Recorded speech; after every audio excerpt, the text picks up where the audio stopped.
Oh, you compose your own songs? Yeah.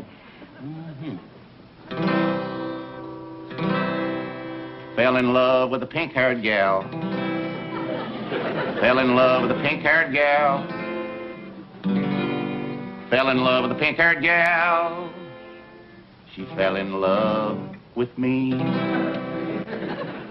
Howdy, y'all. Welcome back to Classic Country TV. I'm your host, and this week we're doubling up, covering October 29th through November 12th in classic country music history.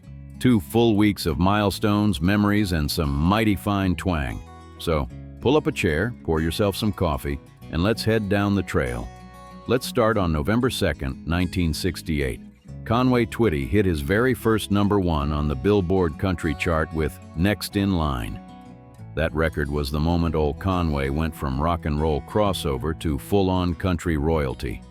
He'd go on to notch 45 chart toppers, but this one right here, this was where the real run began. And here's a fun little twist. Exactly 48 years later, on another November 2nd, country music's biggest stars were packed into Nashville's Bridgestone Arena for the 50th CMA Awards.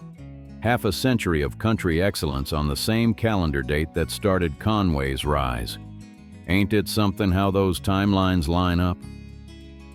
Now let's roll to November 6th. Alan Jackson and Kix Brooks, one half of Brooks and Dunn, were both inducted into the Music City Walk of Fame that day back in 2011. 2 true torchbearers honored for decades of hard miles and heartfelt songs. Same date, different tone though, because in 2003, the great Hank Thompson passed away at the age of 82.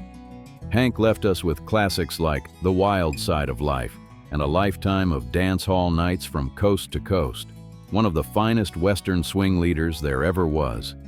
And speaking of legacy, if we roll back the calendar one more time to November 2nd, 1955, Tennessee Ernie Ford's 16 Tons hit the country charts. That song came out of a simple recording session and went on to become one of the most recognizable tunes of the 20th century. It was storytelling, rhythm, and blue-collar soul all wrapped up in 2.5 minutes. Now let's jump to the Opry and the stage lights. The first week of November's always been a big one for Nashville. Whether it's the CMA stage or a Saturday night at the Opry, those lights hit just a little warmer when fall's in full swing.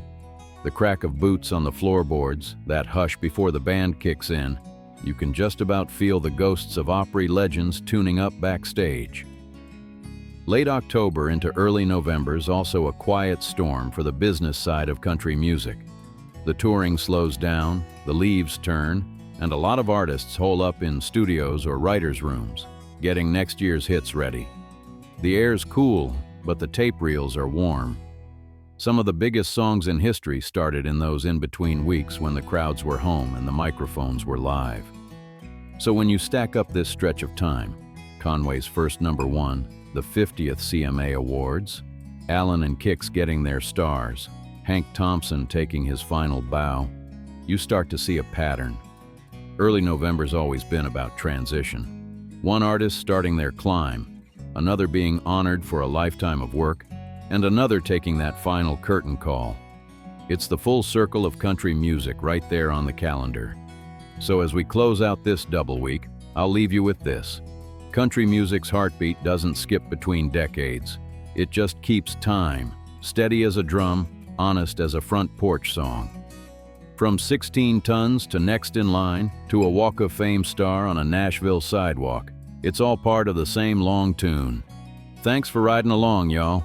We'll be back next week for another deep pull from the archive box. Until then, keep your radio warm, your boots dusty, and your heart tuned to that classic country sound.